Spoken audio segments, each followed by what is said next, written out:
Selamat datang di channel Belajar Struktur di UBL. Di channel ini kalian bisa belajar secara mandiri topik mengenai analisa struktur, perencanaan struktur, dan rekayasa gempa. Secara khusus, di video pembelajaran ini saya akan melanjutkan topik mengenai response of single degree of freedom kepada rectangular pulse. Tapi, bagi kalian yang baru pertama kali melihat video ini, mungkin ada baiknya saya backtrack sedikit, mengingatkan kenapa sih kita mempelajari topik ini. Jadi ceritanya begini, kita sedang mempelajari single degree of freedom yang contohnya seperti water tower ini kalau dikasih beban kejut, pulse excitation. Nah, di dalam sejarahnya, pulse excitation itu ternyata munculnya dari fenomena blast wave, gelombang kejut yang muncul dari sebuah ledakan bom yang mengalir atau berpropagasi ke daerah tertentu dan menerpa bangunan.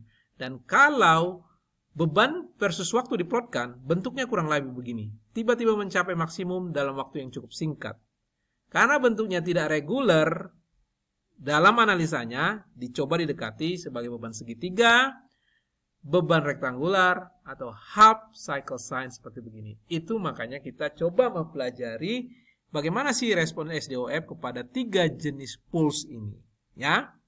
Nah, bagi kalian yang belum nonton video pengantarnya, silakan lihat di bagian deskripsi video ini ada playlistnya yang bisa kalian tonton. Kalian bisa berhenti sejenak di sini, nonton dulu yang pengantarnya supaya pemahamannya lebih sempurna. Nanti bisa dilanjutkan lagi ke video pembelajaran yang ini ya. Nah, bagi yang sudah mengikuti topiknya, kalian juga pasti ingat sebelum kita ke pulse excitation, kita mempelajari impulse force, step force, ramp force, dan juga finite rise seperti begini. Karena inilah background dari pemahaman yang diperlukan untuk kita masuk kepada pulse excitation. Ya, ingat kan?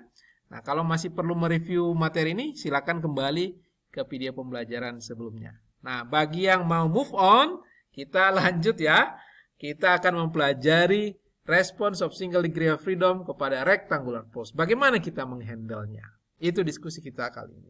Nah, rectangular pulse itu terdiri dari step force sebenarnya. Tapi step force-nya itu tidak terus-terusan ada. PO, magnitude step force PO ini akan berhenti pada waktu tertentu, TD. Dan dia tidak ada lagi setelah TD. Itu cara kita mendekati rectangular pulse. Nah, secara matematis dituliskanlah seperti begini, bahwa single degree of freedom ini yang sudah kita tahu equation of motion-nya, dan di sini damping tidak kita pertimbangkan, itu beban PT-nya itu sebesar PO selama TD lebih kecil dari TD. Nah, setelah TD dia jadi 0. Nah, solusinya pun jadi ada 2. Fase sebelum TD dan setelah TD. Sebelum TD kita sudah tahu tuh solusinya, yaitu subjected to step force yang sudah kita pelajari, atau force vibration dia namanya. Dipaksa dia bergetar dengan step force dengan beban PO. Ini solusinya. Kalian bisa cek di video pembelajaran, inilah solusi yang kita diskusikan saat itu. Nah, setelah TD dia akan jadi jadi free vibration, ya. Kita juga sudah mempelajari bagaimana respon single degree of freedom kepada free vibration, ya kan? Cuman yang perlu diingat, free vibration-nya itu bukan lagi initial condition-nya dari 0, tapi dari posisi TD ini, terakhir ini TD ini bagaimana responnya? Apa yang terjadi di akhir TD mengikuti persamaan ini? Itu yang akan kita gunakan di solusi free vibration. Bentuknya sih hampir sama nih, mirip. Ada cos, ada sin, ada initial velocity, ada initial displacement. Cuman dia di shifting aja, digeser sejauh TD. Karena mulai TD lah dia mengalami free vibration. Nah, bagaimana mendapatkan initial condition ini? Kita gunakan persamaan step force ini di akhirnya. Kita akan mendapatkan at the end of the step force, ketika T sama dengan TD, inilah initial condition untuk step berikutnya. Ini kita sedang dengan gampang memasukkan UTD itu adalah kita masukkan saja T sebagai fungsi sama dengan TD, dapatlah nilai ini. Nah, untuk velocity, ingat velocity itu kan turunan pertama dari displacement. Kalau persamaan deformasi kita turunkan, kita akan mendapatkan persamaan kecepatan ini. Kita masukkan lagi TD-nya. Inilah initial condition untuk zonasi yang kedua, di mana step force-nya sudah tidak ada lagi. Nah, kita masukkan UTD ke sini, ya, dan velocity U single dot TD ke sini, dan lakukan penyederhanaan menggunakan trigonometry identity yang tidak akan saya bahas di sini supaya kalian tidak lost in translation. Tapi kalau ada yang mau menanyakan, ini Pak dari mana? Saya pengen tahu banget ini. Dapatnya dari sini sampai ke sini itu bagaimana sih? Silakan ditanyakan di bagian komentar, nanti akan saya sediakan detail informasinya ya. Sengaja saya ringkas di sini supaya tidak kehilangan poinnya. Poinnya apa sih dari persamaan matematis seperti begini? Mungkin kalau kita lihat persamaan matematis seperti ini, kita kurang bisa memahaminya. Ya, paling yang bisa kita pahami ini nih solusi dinamis dari sebuah single degree of freedom pada fase yang kedua. Dan ini nih PO per K, kalian sekarang sudah bisa paham dan ingat, ini solusi statisnya. Dan kita selalu dalam benang merah diskusinya membandingkan dynamic deformation kepada static deformation dalam sebuah grafik supaya kita lebih paham maknanya. Apa sih maknanya? Inilah grafik, beberapa grafik yang membandingkan statik kepada dynamic kepada statik untuk berbagai jenis rasio TD terhadap TN. Di sini diplotkan sebagai fungsi waktu. Fungsi waktunya tapi sudah dinormalize kepada periodenya. Beginilah single degree of freedom itu berperilaku kepada rectangular pulse dengan berbagai rasio TD per TN. Ya. Oke, sebelum mulai bingung, kita lihat apa sih observasi yang kita bisa lihat di sini. Pertama, dynamic response itu ternyata akibat rectangular pulse itu agak berbeda, tidak dekat kepada respon statik. Kenapa saya bilang seperti begitu? Contohnya begini. Coba kita perhatikan yang ini, yang rasio TD per TN 1,25. Ya, dia yang putus-putus ini adalah statik. Ya, dia amplifikasinya cukup besar. Baik pada masa force vibration ketika rectangular pulse-nya masih ada ataupun setelah tidak ada lagi. Dia bervibrasi tetap, ya. Baik pada fase force vibration ataupun setelah itu. Itu yang pertama. Kecuali memang di TD per TN ini dynamic amplification-nya itu kecil sekali. Untuk TD per TN lebih kecil dari setengah. Itu yang menjadi pengamatan yang kedua. Jadi untuk rasio TD per TN lebih kecil dari setengah, dia except for a short pulse, ya, kecuali yang kecil ini, ya, yang ini dan ini, itu dynamic amplification-nya itu selalu 2. Kalau kalian perhatikan. Ini dia 2, ya. Di sini 2, yang ini juga 2, ya. Sama persis seperti kita mempelajari sudden step force. Dynamic amplification-nya 2, kecuali untuk short pulse. Dan lokasi ketika dia mencapai puncaknya itu, mencapai puncak dinamiknya sama dengan 2, itu tergantung pada TD per TN-nya, rasio TD per TN-nya. Kalau kalian perhatikan di sini yang rasio TD per TN-nya itu setengah, itu ujung pulse itu ketepatan juga menjadi lokasi maksimumnya. Seperti ini kelipatan setengah ujungnya. Ya, ini ujung pulse itu adalah pas selalu di situ ada maksimumnya. Walaupun memang untuk kondisi ini yang rasio 1,5 maksimum itu bisa terjadi sebelumnya dan setelahnya juga. Tapi pas di ujung pulse itu selalu maksimum. Dan kalau kelipatan 0,25 ini dia maksimum peaknya itu lokasinya pada masa pulse excitation-nya masih ada. Pas di ujungnya dia tidak maksimum lagi.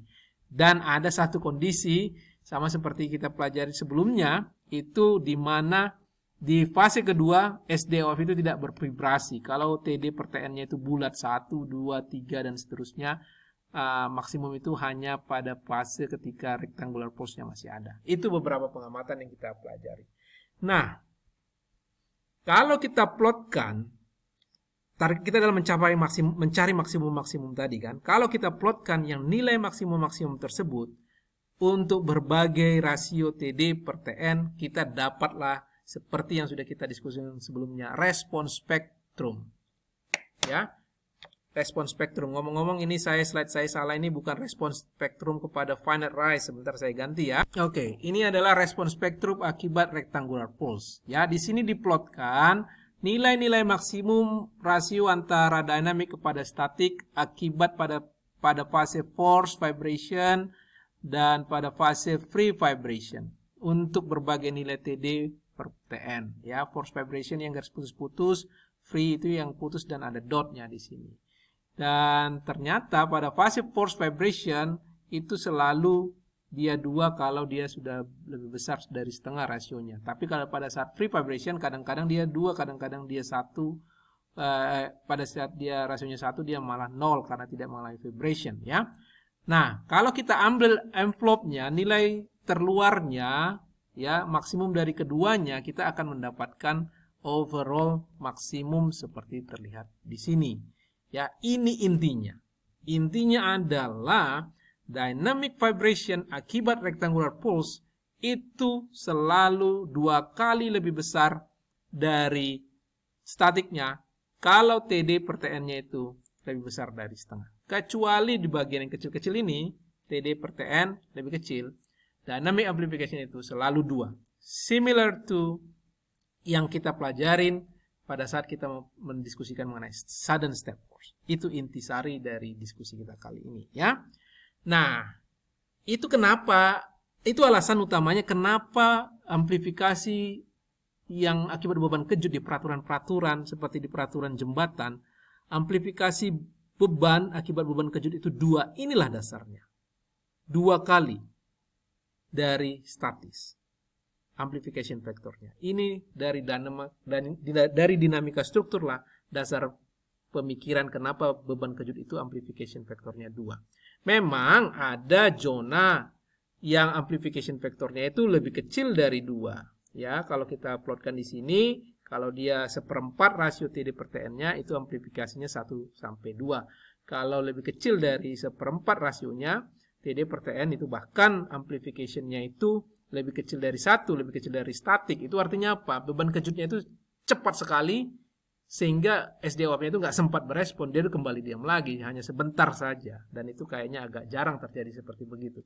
Tapi anyway, bagi kalian yang pengen tahu, kalau yang zonasi TD per TN lebih kecil dari setengah, selain membaca dari grafik, bagaimana Pak menghitungnya? Ini secara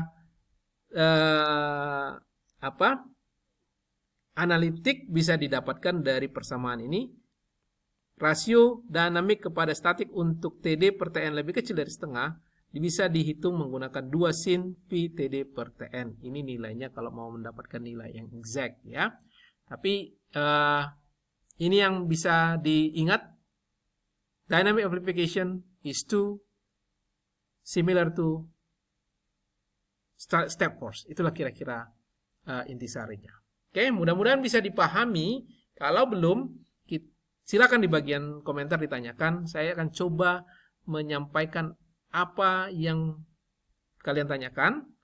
Dan selanjutnya, di pertemuan selanjutnya, saya akan masuk kepada jenis pulse yang kedua, half cycle sine, bagaimana cara mendapatkan solusinya. Prinsipnya masih sama seperti yang sudah kita bahas di pulse excitation, bahwa dia itu terdiri dari 2 zonasi. Zonasi ketika force vibration dan zonasi kedua adalah setelah force vibration dia mengalami free vibration. Begitu kira-kira yang bisa saya sampaikan, mudah-mudahan bisa dipahami dan semakin bisa mengapresiasi kenapa sih kita bersusah-susah mempelajari dinamika struktur. Karena di akhir setiap diskusi matematis yang sangat menjelimet, relatif menjelimet, itu ada satu hal yang bisa ditarik dan itu mendasari setiap perilaku proses perencanaan di bangunan teknik sipil. Terima kasih buat perhatiannya, sampai ketemu di pembelajaran selanjutnya.